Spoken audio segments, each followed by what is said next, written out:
Teremos que nos despedir de Emma porque, infelizmente, assim como Quixote, ela precisava morrer para seguir, assim como o seu autor, na imortalidade da literatura.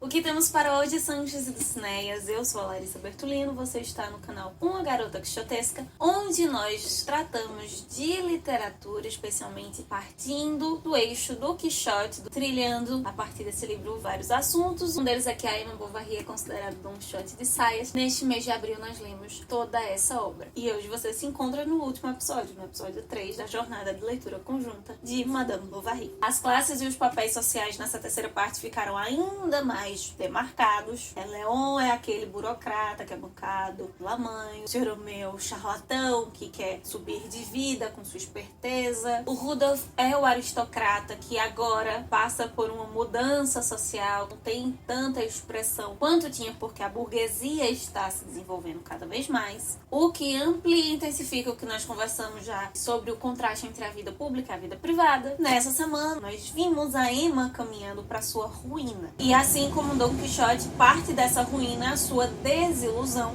porque ela é uma personagem maior do que a sua obra, maior que o seu autor. Este universo não consegue contê-la e por isso ela acaba sendo sufocada. Então, começando a falar sobre os papéis, temos então esse grande contraste entre o Sr. Romeu e o padre, e entre os médicos vão tratar da Emma, que também é um indicativo desse período de mudança, não somente social, mas da ciência, a crise entre ciência e religião, que também comentamos na outra semana. O que me chama a atenção entre estas relações é quando o pai do Charles morre, ele vai contar ali um pouco de como ele se sente, tendo o amor que ele não imaginava ter por esse homem, mais do que simplesmente ver a relação das mulheres. O Flaubert, de certa forma, em alguns momentos, lança um olhar também sobre a visão dos homens, especialmente para quem estuda a área, como o feminismo ele não vem em prol apenas das mulheres, mas dos homens também, porque diferente de feminismo que se tem como igualdade, como busca por equidade entre os gêneros, o machismo traz essa opressão e não traz apenas para a mulher, né? Traz para o homem, que o homem não pode chorar, que o homem tem que ser viril, tem que ser macho o tempo todo. E o Charles, ele tá dentro desse conflito também. Na verdade, ele sempre esteve, né? Desde o início, aquele menino sensível, um menino medíocre, embaixo da saia da mãe, que não se torna o homem esperado a ser mostrado na sociedade como se imaginava. Por outro lado, isso também é visto um pouquinho no Leon, forma como ele é criado na barra da saia da mãe, na sua relação com o trabalho, como a Emma consegue, como Flaubert vai dizer, corromper esses homens, inclusive além do indo de encontro a essa equidade dos gêneros, mas de homens socialmente, pelo menos naquela perspectiva, fracos, né, e que eram ludibriados por essa mulher. Uma outra coisa que fica constatado cada vez mais é que a Emma, ela vive de arroubos, a ponto de ela, que buscava nesse amante uma fuga do casamento, encontra-se numa vida de mesmice com esse amante e precisa de um outro momento, uma outra êxtase para que a sua vida volte a fazer sentido. Só que o cerco tá fechando, não tem muito como ela fazer isso. A cena do espartilho, quando ela descobre mais uma vez sobre as dívidas, é muito significativa, né? Ela está sufocada. Na verdade, o Flaubert descreve muito bem como ele vai construir nas frases esse sufocamento da Emma. Especialmente do início da terceira parte até o grande finale. É um sistema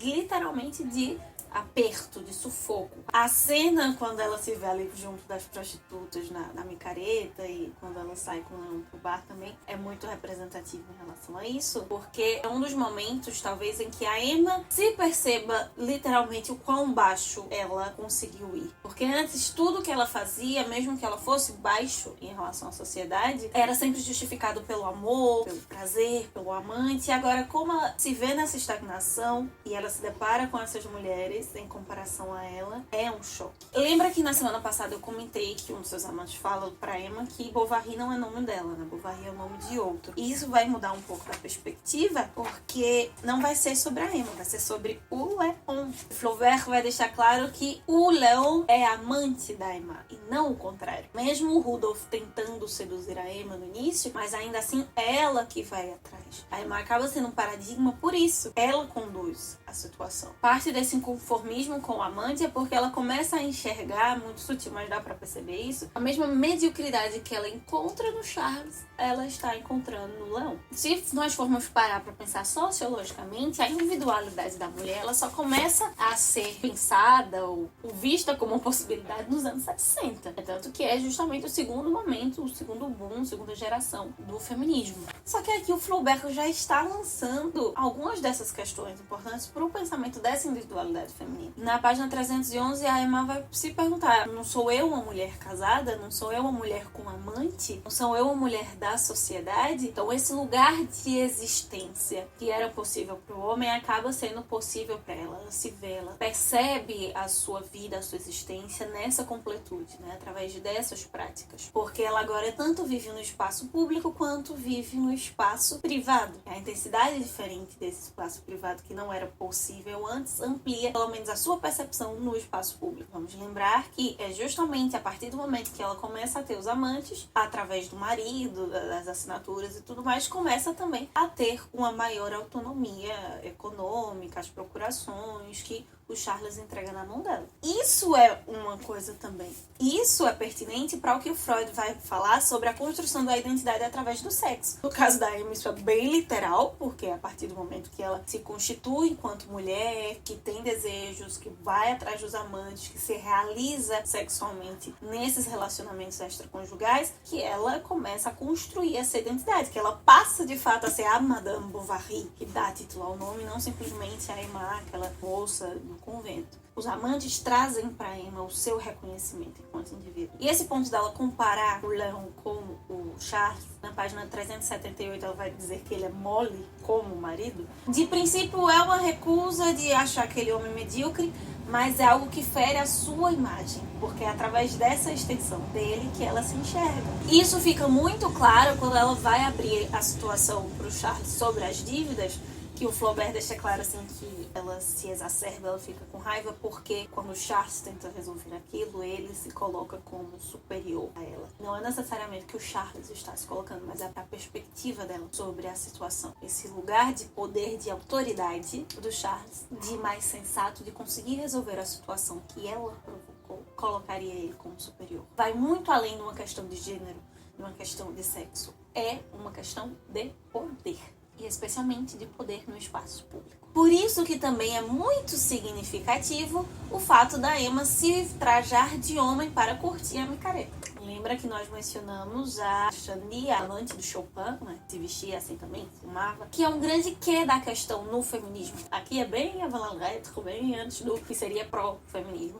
Existe uma questão dentro dos estudos, no caso eu estudei devido ao PIBIC e outros aspectos, muito crítica feminista na literatura. A proposta do feminismo não é transformar a mulher em homem, nunca foi. É buscar essa igualdade, ou melhor, esta equidade entre os gêneros, entre os sexos, a depender da perspectiva que se adote. Dentro desse quesito literário, transformar também a mulher no indivíduo, assim como o homem também é visto como indivíduo. O problema é que na sociedade, sendo o homem o único potencial indivíduo, o único que tem espaço, o único que é visto como normal, fora disso são as anormalidades, a mulher, a criança, o velho, é um paradoxo e um problema que essas mulheres, na literatura ou na sociedade, busquem se assemelhar aos homens, busquem fazer as coisas dos homens, não simplesmente porque elas querem fazer, e assim elas são iguais entre si, podem fazer o que elas quiserem, mas porque elas precisam estar se portando como homem para provar que são iguais. E isso cria um paradoxo em termos. É um problema fugir disso, e a literatura está aí para isso, não só Madame Bovary, ficção científica, obras ficcionais, distopias, entre outros, que tentam projetar esse tipo de sociedade no qual se estaria esse lugar de igualdade, essa sociedade igual. E esse é o problema, transformar a mulher no masculino e assim perder o feminino. E aí vamos pensar em feminino para além de feminilidade, coisas delicadas, mas em tudo aquilo que é mais intrínseco possível da mulher, o que acaba sendo vago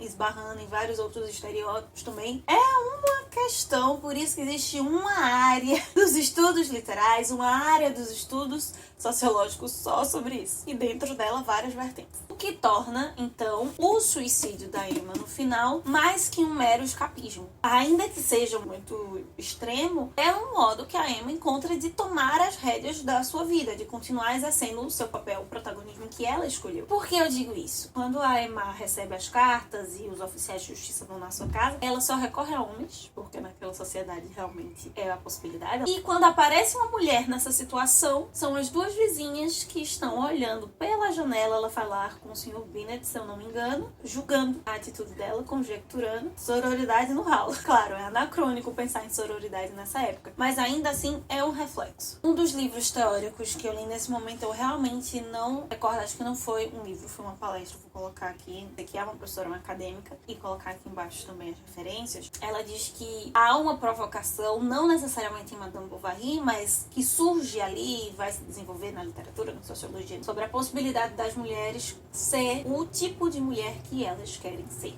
E não simplesmente, estar ali isoladas nos papéis que foram designados. Uma das cenas ali na micareta, quando a Emma está num bar, mas na verdade é um prostíbulo, quando ela está ali no meio de mulheres, que ela vai denominar de mulheres fáceis, mulheres da vida. Mesmo nesse estado, é uma das cenas mais grotescas, assim, quando a Emma se percebe o quão baixo, literalmente, ela foi. E ainda assim, ela tem essa distância. Ela se vê distanciada dessas mulheres. Mais que se possa ter essa leitura de que elas estejam ali porque elas quiseram, mas há muito o cenário ao redor de miséria, de que provavelmente, e aí já sou eu conjecturando, mas a forma como o Flaubert constrói o que aconteceu para elas irem até ali, para elas estarem nessa situação, e o fato da Emma estar ali porque ela quer. Ela ainda é uma mulher da sociedade, ela ainda é uma mulher que está vestida de homem, então ela tem as suas desculpas, ela está ali porque ela pode transitar entre esses dois mundos. E essas mulheres não teriam escolha. Volta para esse ar de superioridade que ela degladia com o Charles desde o início,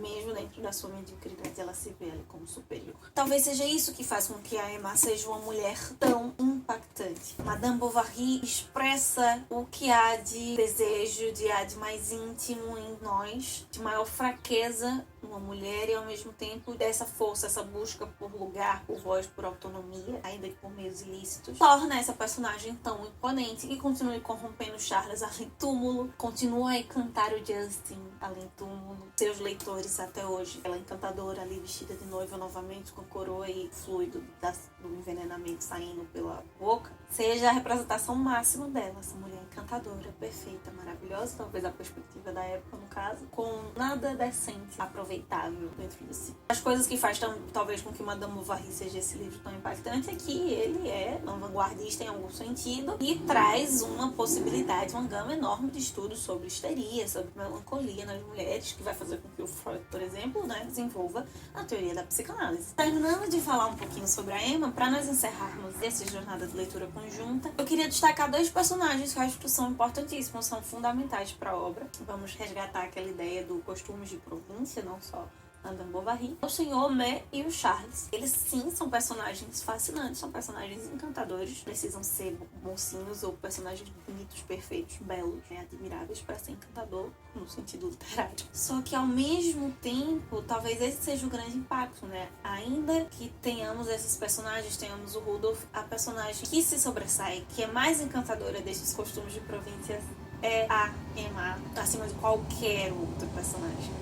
E a mais errada, digamos, de todas elas, porque o peso para a mulher sempre é maior. Esse fluido da Emma também representa não só em relação a ela, mas toda a sociedade, O fim que a Berthe e o homem levam são muito reflexos disso, A criança que sofreu todo o impacto social devido às escolhas dos pais. Esse homem que tenta ganhar vantagem de tudo, que é errado, que é criminoso e sai ganhando no final, E essa obra, seja pela Emma ou por esses outros personagens, ela segue nos encantando porque muito dessa sociedadezinha provinciana francesa do século XIX ainda persiste na nossa sociedade do século XXI, em grandes cidades, ainda que sejam refletidas apenas de modo digital, por ser uma obra realista, talvez. Uma perspectiva coletiva, uma perspectiva da sociedade, mas também essa perspectiva dos indivíduos. Então é isso, meus queridos cavaleiros andantes. Essa jornada de leitura conjunta foi muitíssimo importante. Eu continuo apaixonada por essa obra. Consegui perceber uma saudade que eu sentia dessa obra que eu não percebia. Assim como o Quixote, ela acaba sendo essa obra referencial, esse personagem acima da obra, esse personagem que cria essa identificação, ao mesmo tempo sonhador, desiludido, e provavelmente pelo período no qual ela foi escrita, por todo esse outro reflexo na sociedade bem mais próximo a nós do que a modernidade do Cervantes. Esse contraste, o impacto do fluido negro na Emma acaba sendo mais forte porque nós conseguimos perceber de forma mais palpável, digamos, na nossa sociedade hoje. Eu espero não ter me prolongado muito, ter conseguido fazer uma jornada dessa vez mais direta ao ponto, com reflexões mais pontuais sobre as minhas impressões, e por isso eu quero também saber as suas impressões agora após a leitura da obra concluída. Me diz se você está com ressaca, talvez assim, vamos dar uma pausa. Semana que vem a gente volta a conversa sobre os rumos, mas sem uma perspectiva de livro no momento. Nos vemos lá no @garota_quixotesca durante a semana. Na quarta-feira tem um encontro marcado aqui com você novamente ao meio-dia, que possamos continuar saindo da biblioteca e vendo muito além dos moinhos de vento.